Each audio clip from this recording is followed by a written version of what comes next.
ترکی میں آنے والے زلزلے نے دل دہلا کر رکھ دیا۔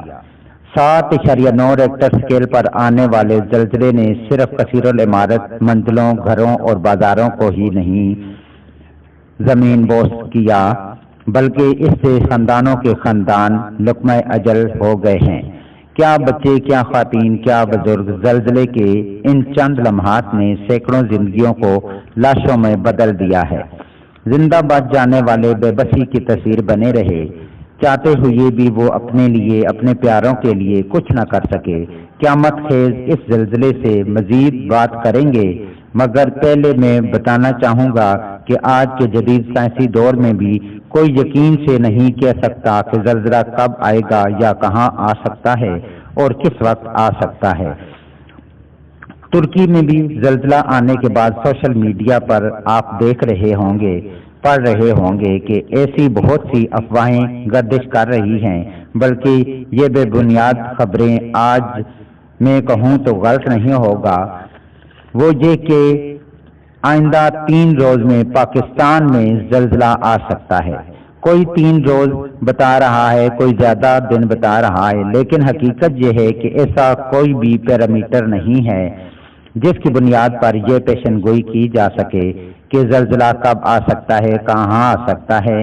لیکن دلچسپ اور حیران کن طور پر زلزلہ سے پہلے جانوروں اور پرندوں کو یہ بات آپ بھی سن کر حیران ہوں گے کہ زلزلے سے پہلے جو جانور اور پرندے ہوتے ہیں ان کا غیر معمولی جو برتاؤ ہے وہ تواتر کے ساتھ دیکھا جا رہا ہے۔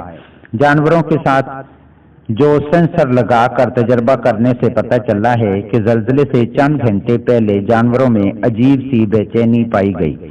زلزلے کے مرکز سے جانور جتنا نزدیک تھا اس کی جو گھبراہٹ اور بے چینی ہے وہ بہت ہی زیادہ شدت کے ساتھ پائی گئی، اور زلزلے سے ہوشیار ہونے کے لیے جانوروں میں چپ لگا کے جو تجربات بھی کیے جا رہے ہیں، جو ہر 3 منٹ بعد وہ کمپیوٹر میں بھیجتی رہے گی۔ اور ترکی میں بھی چند گھنٹوں پہلے اڑتے پرندوں میں بے چینی اور ایک کتے کو مسلسل آوازیں نکالتے دیکھا گیا، جس کی لوگوں نے ویڈیو بھی بنائی تھی۔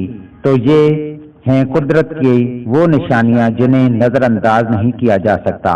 ہم انسان سمجھتے ہیں کہ ہم نے شاید دنیا تسخیر کر لی ہے، مگر ایسی ان گنت نشانیاں اور نعمتیں ہمارے ارد گرد موجود ہیں جنہیں دیکھ کر انسان سوچنے پر مجبور ہو جاتا ہے کہ تم اپنے پروردگار کی کون کون سی نعمتوں کو جھٹلاؤ گے۔